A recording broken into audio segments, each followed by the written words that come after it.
Hello everybody, I want to welcome you again to our webinar. Today's webinar is called Slice Busting.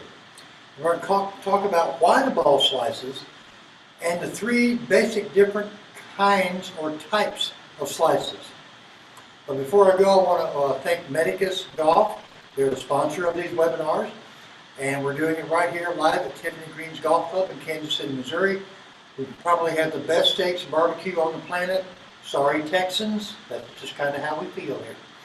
So, before we do that, however, well, you know what, we'll do it afterwards. I have a question from a viewer. I just have to remember to go through it.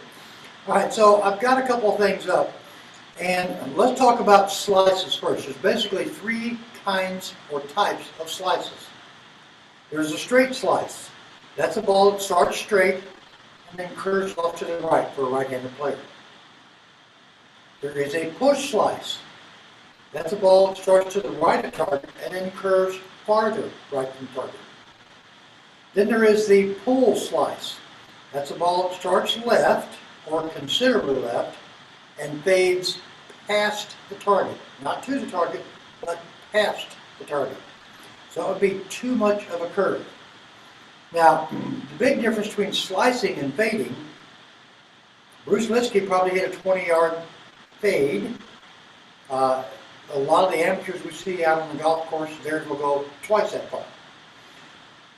The difference is you want to minimize the curve if you're going to be a fader. The World Golf Hall of Fame is filled with people that fade the ball. Jack Nicklaus, Freddie Couples, Lee Trevino, Ben Hogan, all faders of the golf ball. So fading a golf ball, there's nothing wrong with that, as long as it's a controllable fade. So I have a little cone set up here. This is the way you can kind of look at it. So if I set up to this, there I have a golf ball down there. And let me move it over just a touch so I'm on line with this. All right, so the person that hits the push fade, their club head travels to the right of this cone post-impact, with the face pointed even farther right than the path. I think you guys can see this. You can see how much that face is pointed over to the right. Now, a lot of people do that because when they get down into impact, they slow their hands down and they try to scoop the ball. Typically, when you do that, the face will actually point left. I'll show you from this angle. The face will actually do this, but sometimes when they scoop it, they will also take the right hand and they'll work it under like this. And that can be a fault from the top of the swing. So if I'm doing that particular one, what usually happens is the club face gets wide open at the top. Let me go down here a little bit.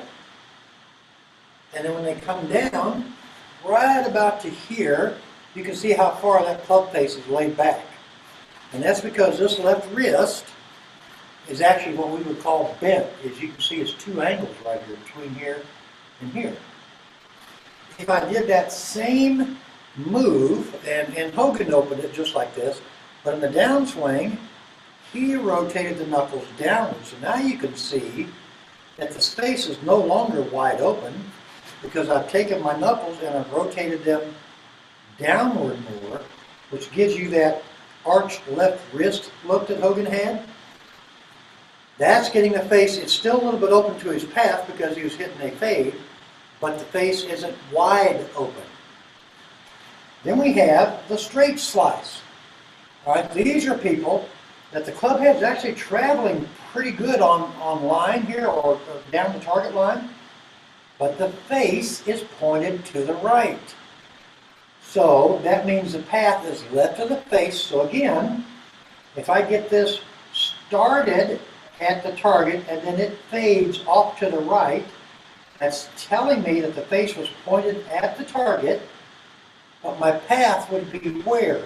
It would be left. Here I'm making a left movement and opening the face so you can see where the ball would start. My path, again from this angle, as I'm coming down, what the club head see is going left, left, left, but the club face is pointing to the right. I think you can see that as well. So That's going to get the ball started on your target line, but it's going to curve again to the right because the path was left of the face. Then you see the people that hit the pull slices. So the ball starts left of the cone, and it goes farther left because the path is farther left than the face is looking. These are typically the people that you see when they're coming in impact. They get the big old chicken wing. All right, so if you look at it from this angle, the big chicken wing comes coming in and across this way. The path is going significantly left, but the face is pointed either at the target or even to the right of target. But remember, where this ball starts primarily is where the club face is looking at impact. It then curves away from the path. So you got to figure out which one of these you have. So let's talk about how we're going to fix those. So if you're someone that has a fade, and this is a drill you can do out on the range. Take a cone or take one of those driveway markers, set it out about 10 yards in front of you, and then from a square stance, make your swing and hit 10 balls, trying to start the ball to the left. Now from a square stance, that just means that your club face needs to be pointed a little left at impact. Take 10 balls again, swing down, and try to get the club face to point to the right of the cone. In other words, you get the ball started to the right or get the ball started to the left. Do that first with a square stance. Now, after you've hit those 10 shots with each one, take a look and self-evaluate. Was it easier for you to start the ball to the left of the cone, or was it easier to start it to the right of the cone? If it was easier to start it to the left, now all we have to do is minimize the amount of the curve. So I'm going to aim the club face left if I'm going to fade it. Now I'm going to take my body lines and I'm going to aim them farther left than the club face is pointing. So now my swing is going to feel much more out to in or outward to inward and across the ball. Now if I'm here and I'm doing that, I'm just moving the whole thing out. So I'm going to feel more outward to inward. Get your consistent start line and let this ball curve back to target. If it has too much curve, the discrepancy between your face and the path is too large. So you have to minimize that. So you start adjusting your path, which is done by adjusting your body. All right, so either open it more or open it less.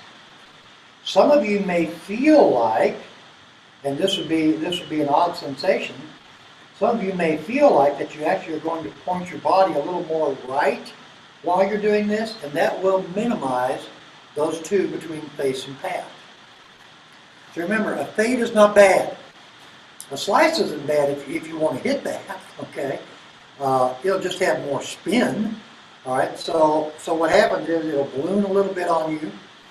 Your angle of attack into the golf ball typically will be a little bit steeper and instead of shallow. So, and if you want to work on a draw, it's very, very simple. Point the face to the right of your target. Set your path up farther right. Remember, set your path up with your body. Now swing along that body line while keeping the face aimed where you started. Okay, keep the face aimed where you started. So when you come down on that path and that face, that path is actually closed when you look down to your stance line. Right? So if I'm here and this is pretty square, right? Let me hold it up here so you can see the leading edge. And then I close my stance a little bit. This is now closed to how I'm standing. I can see that. This is now open to how I'm standing. I can see that as well. So remember, use these things to help you determine your ball flight. It's not bad to hit a fade, okay? It's not bad to hit a draw. But your golf DNA, by doing the 10-ball drill on each side, will tell you what the easiest is. And if that's the easiest to you or for you, then that's the one you play. Another thing we see with people that are fading the ball is they try to get into impact and they're trying to hold this line forever. They just try to hold it. While that's a good drill, it's not how you play golf. When you get to the top of the backswing, you have an angle, and you have an angle in your trail arm.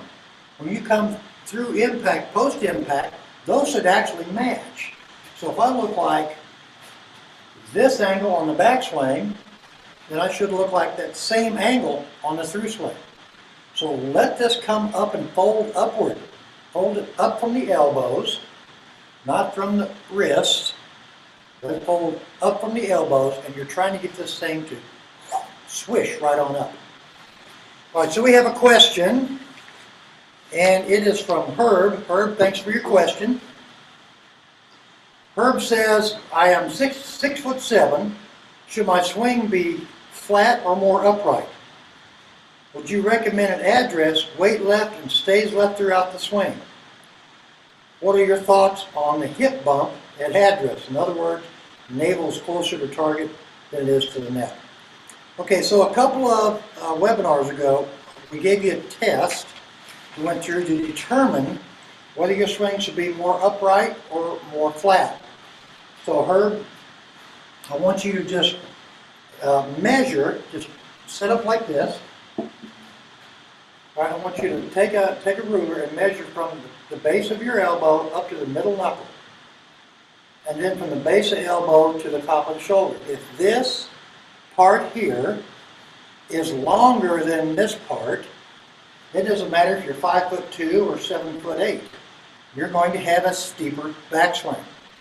That also means you're going to have a steeper downswing. Okay?